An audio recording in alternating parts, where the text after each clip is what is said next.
My name's Mackenzie, and I started a GoFundMe for the adoptive mother of a nonverbal autistic child. The mother had lost her job because she wasn't able to find adequate care for this autistic child. So she really needed some help with living expenses, paying some back bills. So I launched a GoFundMe to help support them during this crisis. And we raised about $10,000 within just a couple of months. I think that the surprising thing was by telling a clear story and just really being very clear about what we needed, we had some really generous donations from people who were really moved by the situation that this family was struggling with. GoFundMe is the world's #1 fundraising platform trusted by over 200 million people. Start your GoFundMe today at GoFundMe.com. That's GoFundMe.com. GoFundMe.com. This podcast is supported by GoFundMe. If you work in university maintenance, Grainger considers you an MVP because your playbook ensures your arena is always ready for tip-off.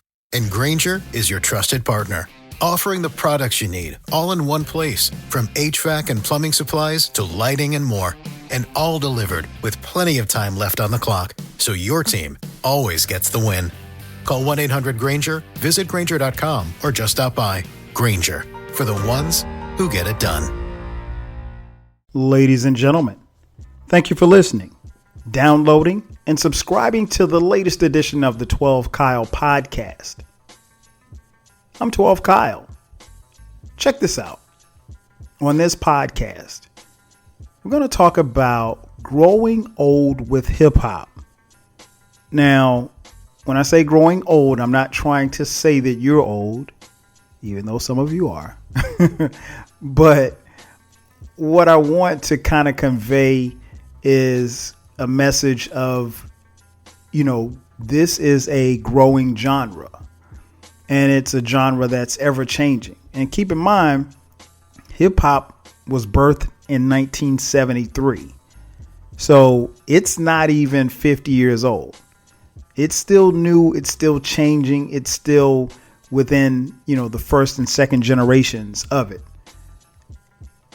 With that being said, hip hop grows, and we as people, we as fans, grow old or older with the music that we grew up on. As many of you know, if you've been following this podcast, you know that I am a huge hip hop fan. I mean, I think that goes without saying, but I'll say it to, those who don't know. I'm a huge hip hop fan, and I've watched this genre grow from something that, people thought would be a fad, that, something that would just come and go, something that was just strictly in the neighborhoods, strictly people standing on a corner, to, a multi-billion-dollar industry.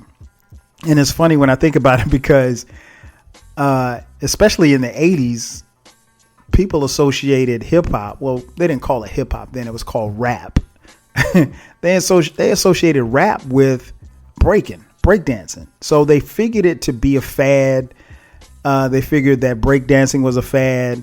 Rap would be a fad, just like disco. Truth be told, disco wasn't around that long. It only lasted for a few years. It seemed like it was a lot longer than that, but it really wasn't. But disco had their era in the 70s. And, much was thought to be the same for rap. People didn't think it was going to stick around. And I remember, seeing rap and rappers, getting their first airplay on MTV and getting a Grammy and that type of thing like that, being nationally and worldwide accepted. It's funny to me, the genre that, at one point in time, and I remember it vividly, that would only get airplay on radio stations after 12 midnight. Now you could be watching a basketball game in Salt Lake City and they're playing Biggie as the point guard is dribbling the ball up the court. I mean, Biggie in Salt Lake City. Who would have ever thought? But yeah, it's come a long way. And the one thing I think that we kind of lose sight of is that as we grow and we evolve as fans, the genre does the same. So as you get older in hip hop, there's some things that you may or may not recognize over a period of time.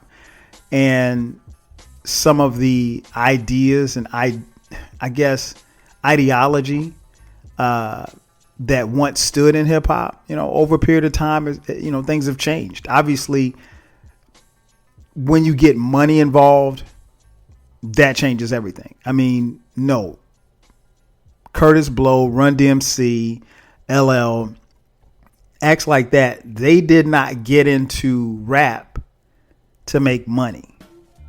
It wasn't until like the 90s where cats were really figuring out, okay, hey, not only can I rhyme and I can show you that I can rhyme and show you how dope I am, but I can make some bread with this too.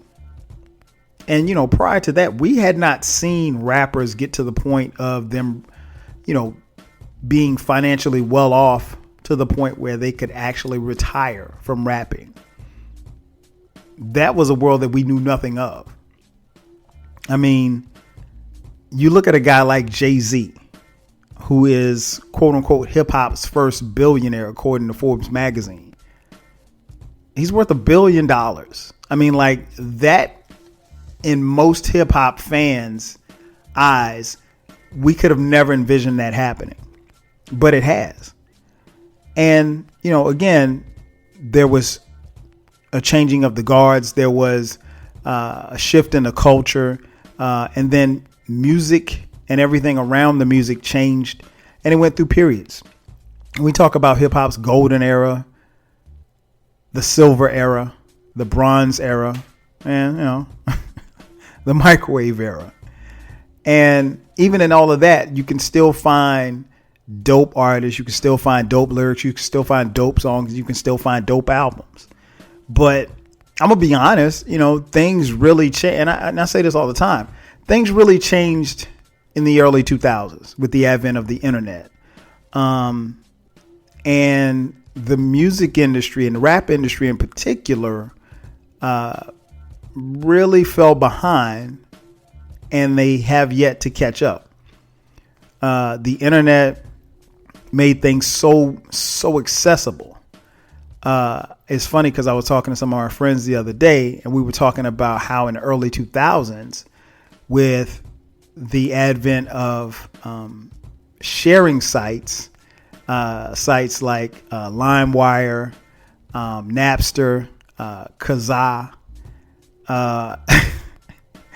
people stopped buying albums because the mentality came like, why should I pay $10 for an album at Best Buy when I can go find this same album online for free?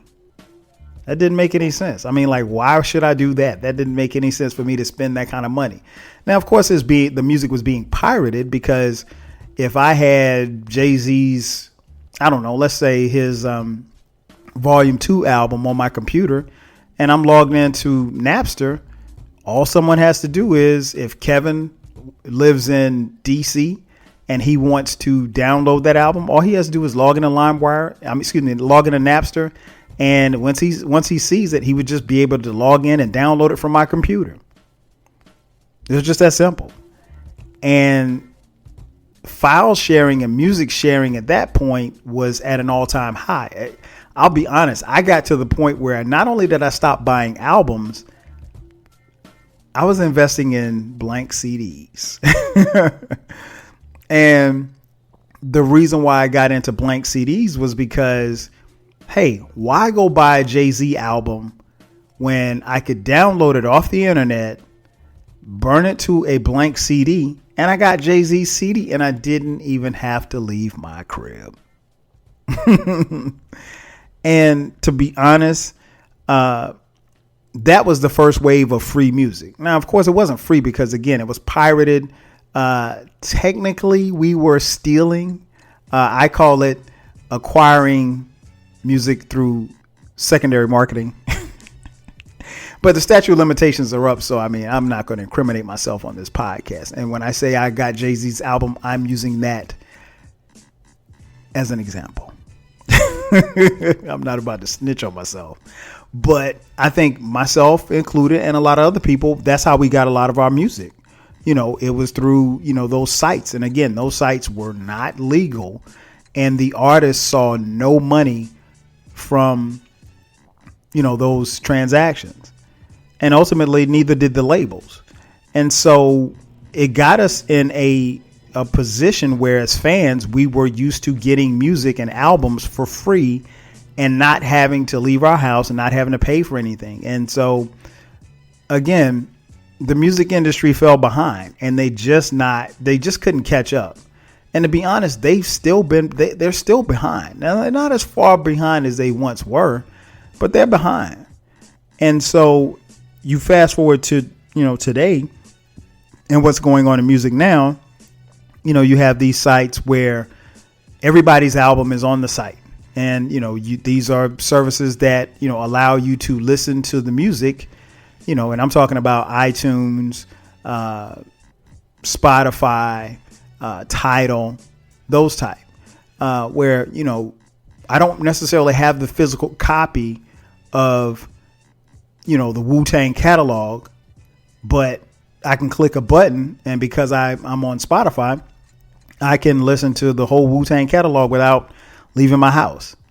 It's the same thing. Now, I pay a monthly fee to Spotify, but you have to ask yourself, of the $9.99 that I pay a month to Spotify, how much per listen is the artist actually getting? And, they talk about streams. So my question is, what is a stream?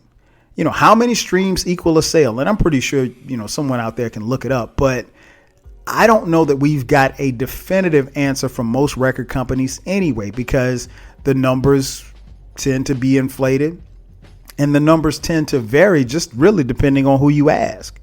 So, even in this day and time, honestly, I cannot tell you what a stream is. I know what it is, but I can't tell you what a stream is. I don't know what to equate to a stream. Like, so if Drake's new album comes out tomorrow and we listen to it and he has 1 million streams, so what does that mean? How much money does he make per stream? And I'm pretty sure Drake is going to get a different amount of money than, I don't know, who can I think of? Let's say, give me a rapper. Childish Gambino. He's probably going to get more than him.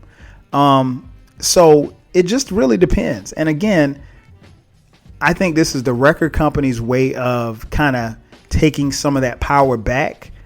But ultimately, the artists still suffer. I mean, and I'll give you an example. Like, I remember in the 90s, it was really big. One of the big things were, especially with hip hop, was your first week sales.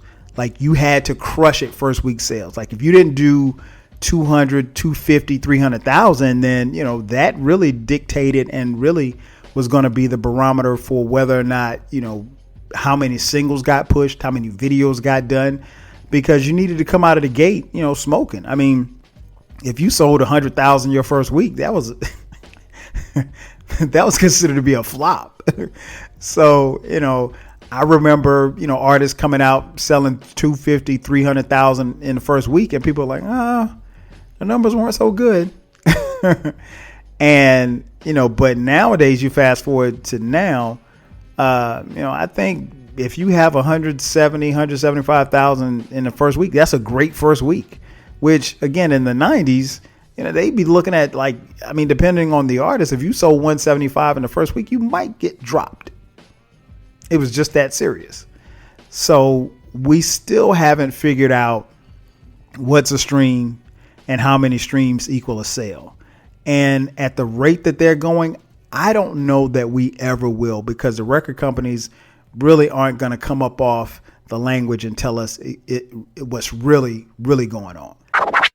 Now, the next thing, and I know it's a play on words, but projects versus albums. Probably over the last, I want to say 10, maybe 15 years, you hear a lot of people referring to albums as projects. And again, I don't want to cast any shade on anybody because I just don't. And I know, like, my man, shout out to Sid Davis over at the Social Introvert podcast. Listen to him weekly. I mean, Sid, he refers to albums as projects all the time. My boys at Dead End Hip Hop, shout out to those cats.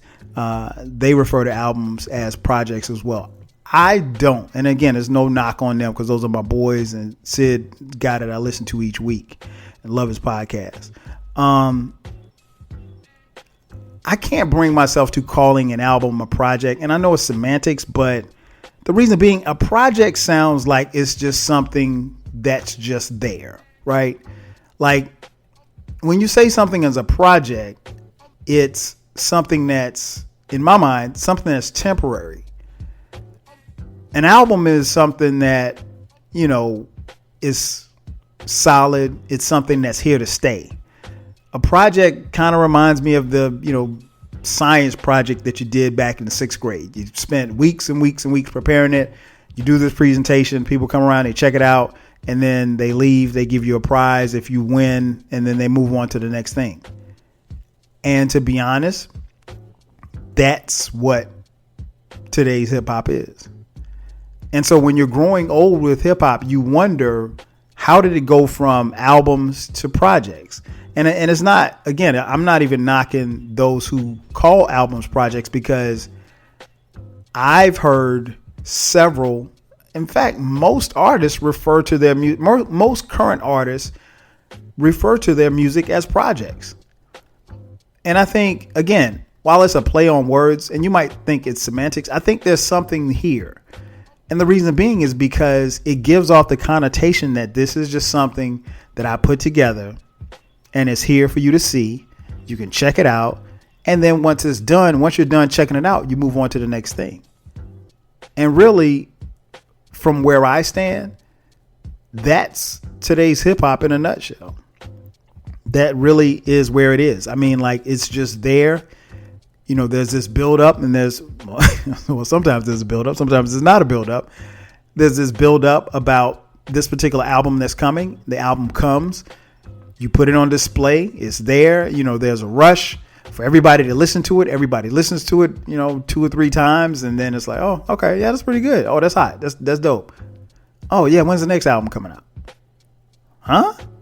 I mean, when there was a time in hip hop where albums were created, you know, your favorite artist might not drop an album. He or she might drop an album once every 3 or 4 years. You know, some drop within 2 years, but it was rare for you to drop an album within 2 years of the previous album. But in the microwave era that we're in, you know, people have to kind of stay relevant. So if you're not doing stuff heavily on social media, and you're not if you're not beefing with your fellow rapper, then, you know, some people have to do certain things to stay relevant and stay in the public eye. But no, I mean, like, back in the day, you know, and again, I know it's different days and time, but no, Run DMC wasn't going to make an album and then, you know, in 2018 and then follow up that album in 2019 and then have another album in 2020. It's just no, you have to give your artists a chance to miss you. I mean, excuse me, your fans a chance to miss you. You see what I'm saying? I mean, like, but that's the difference between an album and a project, because I'll put it like this, right? If you knew that your favorite artist was going to drop an album in 2020, and then they said, well, look, my album's coming in 2020. It's now 2019. I'm going to drop an album in 2020, and my follow-up to that album won't come out until 2024. Oh, the anticipation is going to be crazy for that 2020 album. But also, the artist is going to spend a lot more time, I think, to develop that album, to make sure that it's going to, you know, it's going to hold you over, not just fill you up, but it's also going to hold you over. It's almost like a good steak.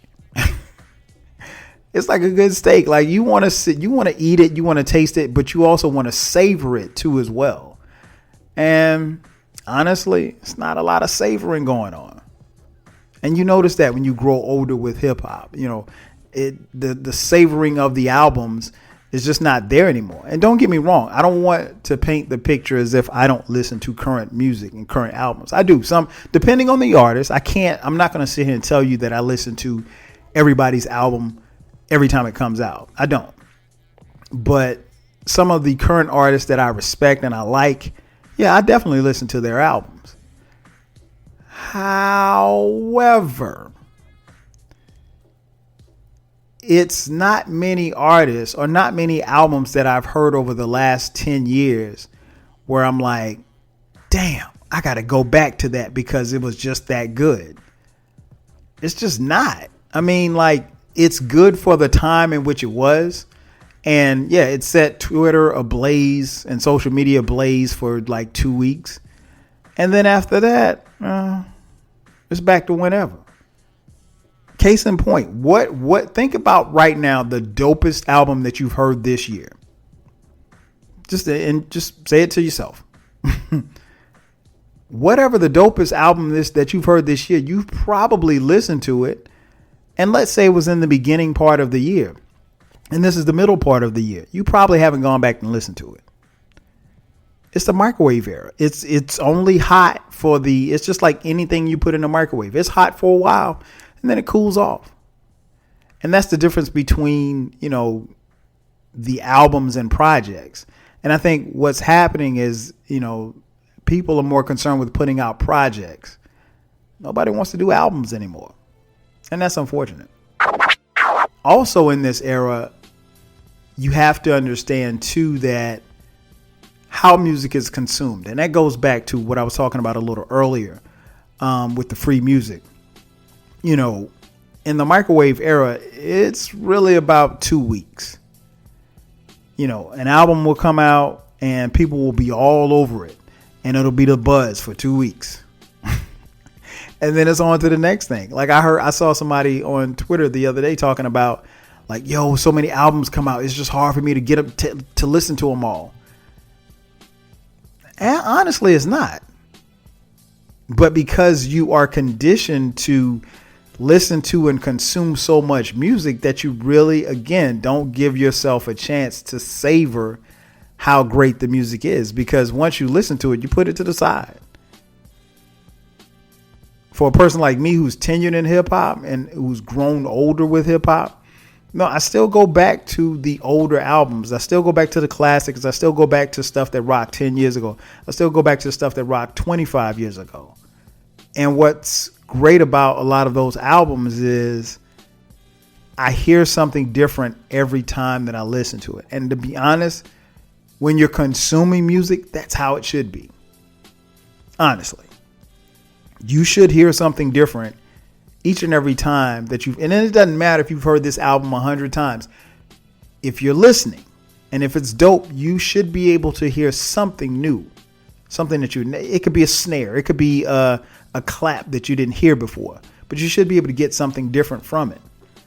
But again, music is consumed so much. And it's not to say that music wasn't consumed at a high volume in the 90s, because it was. We did just that.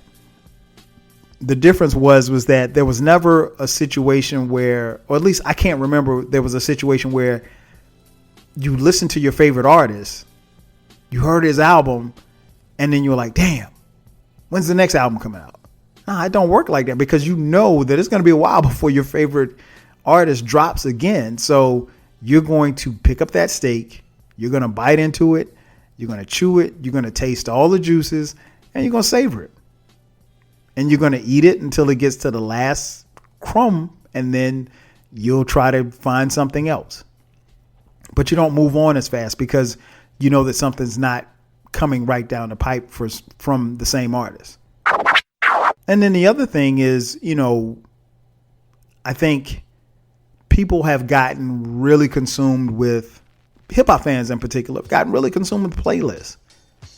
And so your playlist really has changed the complexity of the albums or how it sounds, because, and I blame hip hop fans for this, because toward the mid to late 90s, particularly in the later 90s going into the 2000s, we as hip hop fans, we started letting artists off the hook for putting out bullshit music.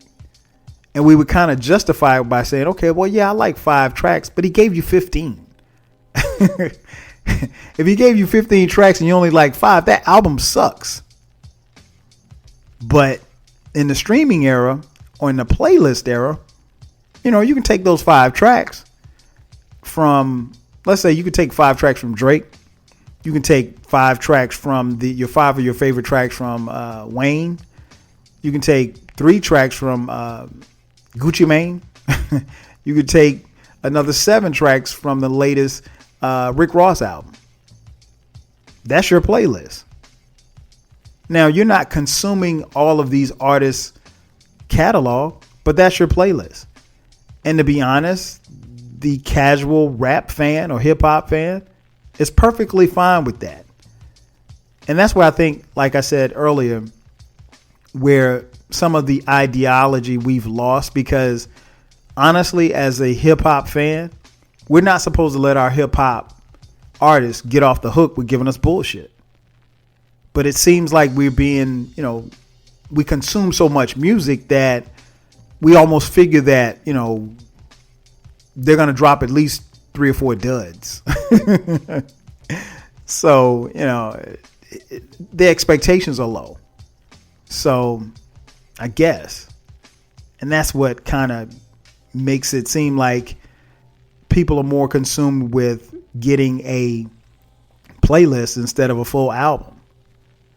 And the other thing I think, at least and this is just my personal frustration, is there are way too many guest features on these albums. A lot of the albums that I listen to today, there are way too many guest features. And I get it. You know, yeah, you want to bond with people, you want to kick it with people, and you like making music. I get it. But because of technology, no, in the 90s and the 80s, you didn't have it. You know, if Run DMC was on LL's song, Run DMC was actually in the studio with LL. You know, now if Bun B wants to get on the track with Rick Ross, he can just, you know, record his verse, email it to him, and they'll put it in. They don't ever have to meet. And there's nothing wrong with that. I like features, but I don't listen to your album to see who else is on your album. I'm listening to the album because I like you. You know, if I like Drake, that's dope. But I'm not listening to Drake just to hear him spit with, you know, the Lox and Jay-Z. No. Now, don't get me wrong. If I'm listening to a Drake album, yeah, a feature here, there, that's fine. But if you've got 17 tracks and 10 of them have guest features, it ain't your album. Guess what it is? Compilation. That's what it is. It's a compilation. And so I think it's been a disservice to hip hop fans, particularly as you grow older, that you've spoon-fed the fans music with features. And in a lot of ways, that's done because either one, you're not confident in being able to carry an album yourself, or 2, you're just succumbing to the pressure. Like I remember a lot of people giving J. Cole a lot of flack for, you know, not having any guest features on his album. Guess what? He ain't supposed to have guest features on his album. You dummies. It's a J. Cole album. It ain't J. Cole and Friends. And I mean, like, people were really criticizing J. Cole for not having any guest features. He ain't supposed to. Just like I remember Kendrick Lamar dropped To Pimp a Butterfly, which is one of my favorite albums. And people were mad because he only had one guest feature, and that was Rhapsody. Well, I mean, to me, that tells me Kendrick Lamar thinks very highly of Rhapsody. If he bypassed all of these other people in his camp, and he said, look, I'm going to get Rhapsody on one track. That's it. And to be honest, that's how it's supposed to be. We're not tuning into your album to hear the compilation. If we wanted a compilation, we check for DJ Khaled. The next thing I have, you don't really have a lot of development from the record label. And I get the reason why is because, to be honest, there really aren't a lot of record labels. We came up in an era where, there were tons and tons of record labels, and a lot of them, fell by the wayside and fell through, during that digital era where they just couldn't keep up with technology. And so I get it. And right now, no, you don't necessarily need a record label to, succeed in the music business, because, hey, all you need is, a computer. I literally could make a song, put it on my my SoundCloud page, and, make it a record. And the next thing I know, I'm Old Town Road. And that's no shot at Lil Nas X, but I mean, I'm giving you the example. So it's like, it's not that hard. So in this digital age, the record label isn't necessarily as needed as this once was. Sad but true. It's just not needed. So I get it, but I kind of harken back to that time, because even though record labels were doing artists dirty, and I really applaud these hip hop artists who have followed the trend and followed, the blueprints that a lot of their predecessors have set forth. Guys like Puffy, guys like, Master P, guys like Russell Simmons, getting their own, owning their own masters, like a Nipsey Hussle, rest in peace. I applaud people like that. And I understand too that, because you don't have the labels like they once were, so you're not going to have the artist development. Because trust me, no matter what you thought about Def Jam in 1985, Def Jam was there, and they were determined to cultivate their artists. They were going to make sure that they didn't want to just, and they told LL Cool J, look, we don't want you just to have the hottest record in New York City. We don't want you just to have the hottest record in the country. We want to make sure that you have hit records and a solid foundation for years and years and years and years. They wanted to develop him. And I mean, like, we saw that in, R&B, where artists would be developed by their record label. In hip hop, there was a time when that was a concern, and there was an effort to do so. Not so much as now, because now, even though I'm on the outside looking in, it looks like the record labels are, they want the next hit, and that's it. And that's cool. But when you have these hits and you have this run, what happens when the hits and the runs stop? Because everybody can't be on top forever. That's just the bottom line. I mean, say what you want about Cardi B. I'm not a fan of Cardi B or her music, but she's hot, and she's on top. God bless her. The only advice I would give Cardi B, save your money, because at some point the hits and the fame and the notoriety is going to run out. And that time frame is going to be shorter for someone like her, because there is no artistic development. And then, I understand it. You want to get in, you want to get your money, and you want to do other things. You want to act, you want to, be in plays, whatever the case may be. I get it. You want to do endorsements. That's all fine and good, but the base of what you're trying to do started with music. I harken back to Jay-Z. When you look at the breakdown of his fortune, only a small percentage of his fortune is based off of rap. And that's interesting, because that's how we know Jay-Z. But he got in the game and he moved around and started doing different things. And I guess, and again, I'm not knocking anybody for doing it, but the industry isn't interested in developing artists anymore. It's just not. It's just not. And the sooner that the artists figure that out, the better off they are. Lastly, the one thing I want people to understand too about growing old in hip hop is that there's no such thing as being too old for hip hop, right?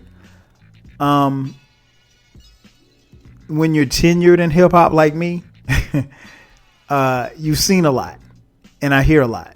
And the one thing I've always maintained is that And I talked about this I talked about it on the podcast with Eclectic. Rap, hip hop is the only genre that'll tell you that you're too old to be in it. Right? The Rolling Stones, Mick Jagger, those dudes like 85 years old. Mick Jagger's 125 years old.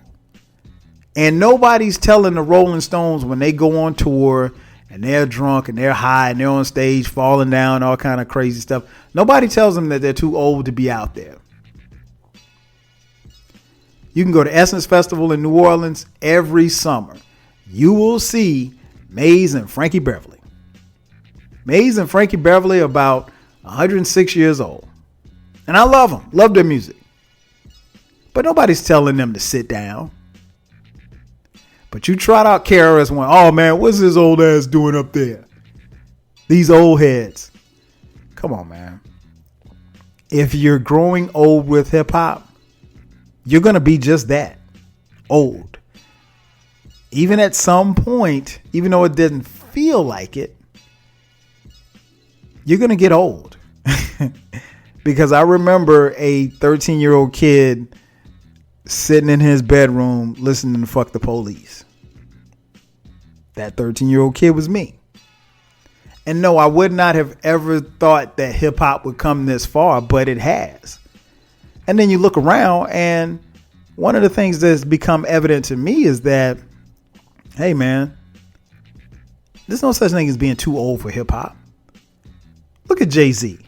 Jay-Z's like 50 years old. And you can make a case that he's one of the best rappers right now. Personally, I don't think so, but but he's still great, right? He's in my top 5. You look at a guy like Black Thought. Black Thought, I think lyrically, probably there might not be a better MC right now lyrically than Black Thought. And he's dropping solo albums left and right, finally, outside of the Roots. And it seems to me that most of the dope MCs are 35 plus, 40 plus. That's saying a lot. And I know, it's a young man's game. I'm going to keep it a bean with you. That's what it is. Hip hop always has, always will be a young man's sport. And rightfully so. But when you're growing older with hip hop, you understand that as time change, people change, what you used to listen to might not tickle your ears much as it did once before. Oh yeah, sure, I'll listen to Fuck the Police right now. I might even listen to 2 Live Crew. 2 albums that, I loved listening to when I was a teenager. But the energy ain't the same. And so yeah, for you 22-year-old who's listening to the Migos, when you're 42, energy won't be the same. Hip hop will still be around. But that's a part of growing older with hip hop. You see things for how they are and see things as to how they change. And, it's like the old saying, the more things change, the more they stay the same. But the one thing that you have to do is, as you're getting older, also develop appreciation for it. Because in the end, although it hadn't been around that long, technically speaking, if you don't preserve it, it could easily go away. That's going to do it for me. Thanks for checking out the latest edition of the 12 Kyle podcast. I'm your boy 12 Kyle.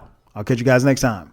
5Gs. If you work in university maintenance, Granger considers you an MVP because your playbook ensures your arena is always ready for tip-off.